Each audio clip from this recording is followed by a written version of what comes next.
देखिए पिपराटांड शिव मंदिर का कार्य है कि अंतिम चरण पर पहुंच चुका है।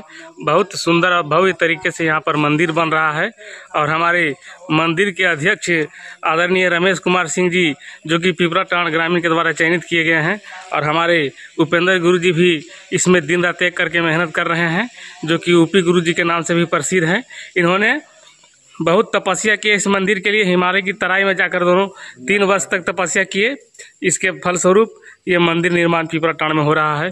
बहुत ही सुंदर तरीके से यहाँ पर पेंट पोचाड़ा का कार्य चल रहा है और देखिए गेट लग गया है चारों तरफ से और यहाँ पर ये दोनों खड़े हुए हैं जो कि दिन रात मेहनत करके मंदिर को बनाने में सफलता दिलाने में बहुत सहयोग किए हैं।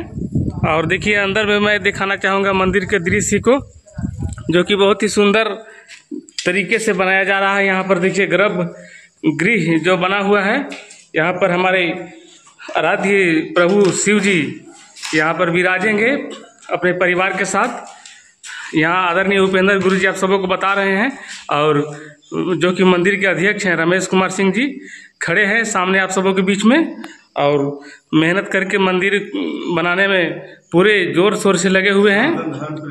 और दोनों सनातन धर्म प्रेमी हैं, बीजेपी के दोनों बहुत अच्छे कार्यकर्ता हैं और शिव भक्त भी हैं। और बहुत जल्द यहाँ पर आप सबों को पूजन करने का शुभ अवसर प्राप्त होगा पिपराटांड में। मैं चारों तरफ से दिखाना चाहूँगा आप सबों को।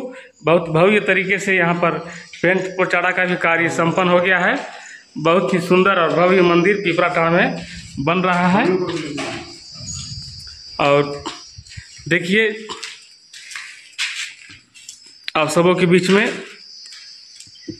उपेंद्र गुरु जी और रमेश सिंह जी जो कि साथ साथ मंदिर के दृश्य के साथ आप सबों के नज़र आ रहे हैं। और बहुत ही प्यारा शिव मंदिर पिपराटांड में बन रहा है। इस मंदिर के गुंबज के समान इस क्षेत्र में कोई गुंबज नहीं है।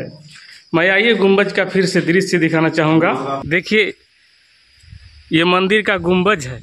बहुत ही सुंदर तरीके से यहाँ पर महाराष्ट्र के कारीगरों ने गुंबज का निर्माण किया है। हमारे महाराष्ट्र के कारीगरों के द्वारा यहाँ पर गुंबज का निर्माण करवाया गया है, जो कि पिपराटांड गांव है। ये झारखंड के पांकी प्रखंड के बहुत ही सुंदर गांव के नाम से जाना जाता है पिपराटांड गांव। यहाँ पर कट्टर हिंदू और सनातनी ही बसते हैं। ये सनातनियों का बस्ती है और इसके चारों ओर हरियाली ही हरियाली है। तो मैं मंदिर के अगले वीडियो के साथ फिर से उपस्थित होऊंगा। तब तक के लिए हर हर महादेव।